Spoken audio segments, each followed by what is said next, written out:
ஒரு திருடன் 8 வயது நிரம்பிய ஒரு சிறுமியை பல நாட்கள் கண்காணித்து வந்தான். அவள் எங்கே வசிக்கிறாள், எப்போது பள்ளிக்கு செல்கிறாள், எப்போது வீட்டிற்கு திரும்புகிறாள், எல்லா தகவல்களையும் சேகரித்தான். ஒரு நாள் இடைவேளையில் அந்த சிறுமி பள்ளியில் வெளியே விளையாடிக் கொண்டிருந்தாள். அவன் அவளை அழைத்து, பாப்பா, நானும் உங்கள் பகுதியில் தான் 3வது தெருவில் வசிக்கிறேன். உன் அம்மாவின் உடல்நிலை மிகவும் மோசமாக இருக்கிறது, அதனால் உன்னை அழைத்து வரச் சொன்னார், வேகமாக கிளம்பு என்றான். சிறுமி அமைதியாக சிரித்தாள். சரி அங்கிள், ஆனால் பாஸ்வேர்டு என்ன என்று கேட்டாள். அதை கேட்டவுடன் அந்த திருடன் பதில் சொல்ல முடியாமல் அங்கிருந்து ஓடிவிட்டான். உண்மையில் அந்த தாயும் மகளும் முன்கூட்டியே ஒரு ரகசிய கடவுச்சொல்லை உருவாக்கி பரஸ்பரம் பகிர்ந்து கொண்டார்கள். தாய் அனுப்பக்கூடிய நபர் யாராக இருந்தாலும் அந்த கடவுச்சொல்லை சொன்னால் மட்டுமே அவரை நம்ப வேண்டும் என்று அந்த தாய் மகளுக்கு சொல்லிக் கொடுத்திருந்தாள்.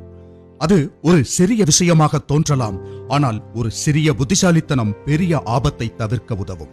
பெற்றோர் பள்ளியில் குழந்தைகளுக்கு கைபேசி கொடுக்க முடியாமல் இருக்கலாம், ஆனால் அவர்களின் பாதுகாப்பிற்காக ஒரு ரகசிய கடவுச்சொல்லை கற்றுக் கொடுக்க முடியாதா என்ன? சில நிமிட உரையாடல், ஒரு சிறிய முன்னெச்சரிக்கை ஒரு குழந்தையின் பாதுகாப்பை உறுதி செய்யும்.